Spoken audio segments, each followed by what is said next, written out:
This moth is a threat both to the environment and the food supply.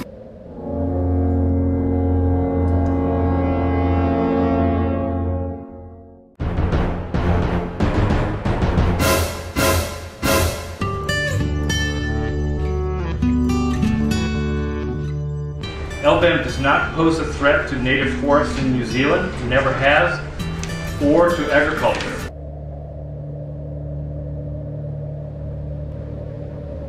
This moth is a threat both to the environment and the food supply.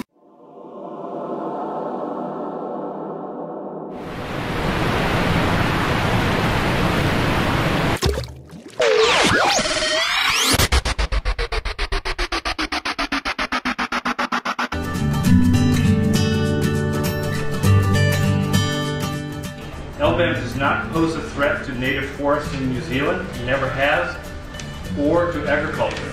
The question regarding the LBAM invasion is not whether we want to eradicate it. Of course we do.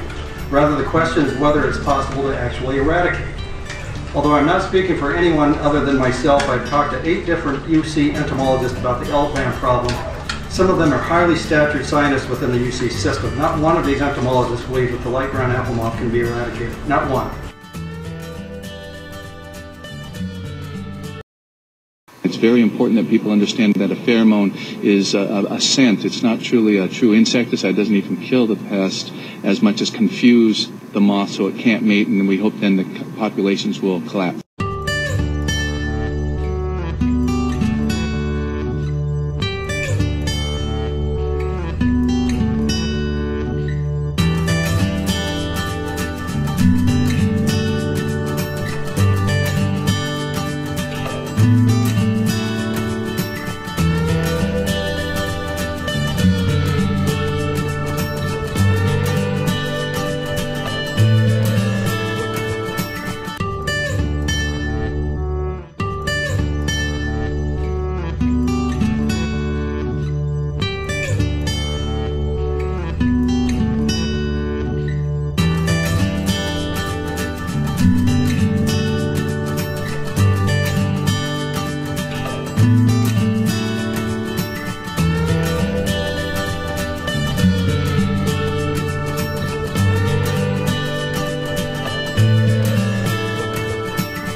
Techniques proposed by CDFA have not been tested, so constitutes a grand experiment involving 17 million people and 7,000 square miles.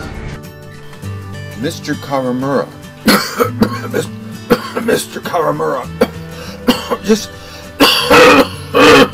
how safe is this spray? It's been shown to be incredibly safe. I was having really bad time breathing, really bad wheezing. It's been shown to be incredibly safe. Lung congestion, difficulty breathing, and shortness of breath. It's been shown to be incredibly safe. And then the Santa Cruz spray happened. And as soon as I got the day after the Santa Cruz spray, my eyes were itchy, my throat was scratchy. And I'm wondering, gee, I wonder if it was the spray that's causing these symptoms. And then I read an article in the Monterey paper that said that there was a peculiar, scratchy eyes and itchy throat that people experience in Monterey. And I said, well, son of a gun, it probably is the spray. It's been shown to be incredibly safe. When I saw what kind of test information was available for the chemicals in that product, almost no testing where the testing was done by breathing it in. Pesticide researcher Carolyn Cox points out there's been no long-term testing for health impacts from breathing the spray. Looking at the science, we're told by the agencies that nothing should happen.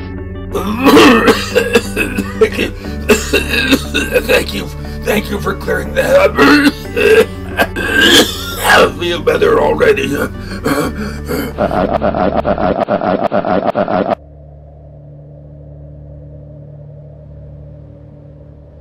He says the emergency is so great the state can't even afford to wait for an environmental impact report.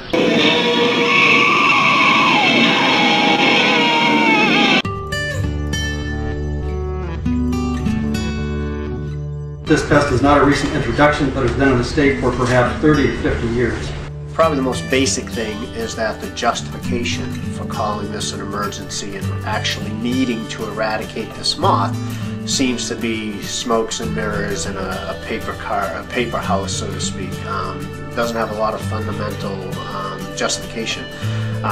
CDFA and USDA put out a lot of facts and figures as to what might occur as far as negative impact on agriculture, but this doesn't seem to be the case in those countries where LBAM is naturalized. Australia, New Zealand, Hawaii, United Kingdom.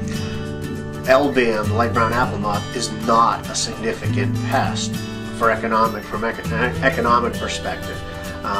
It is from an economic perspective due to quarantine restrictions that are imposed by the United States, but actual crop damage, there's very little to none in any of those countries occurring because of LBAM. Jason Smith knows firsthand the damage the light brown apple moth can wreak. His 60-acre vineyard in Gonzales was quarantined after inspectors found one moth that dealt a big blow to his grape-growing business. With no crop damage by the state's own admission. Revisit trade policies. Right now, the biologists and entomologists, the CDFA and USDA, have to shoulder the lion's share of the burden for dealing with the pest. Just as some mountains can't be moved and some cancers can't be cured, many pests simply cannot be eradicated. We need to revisit trade policy here.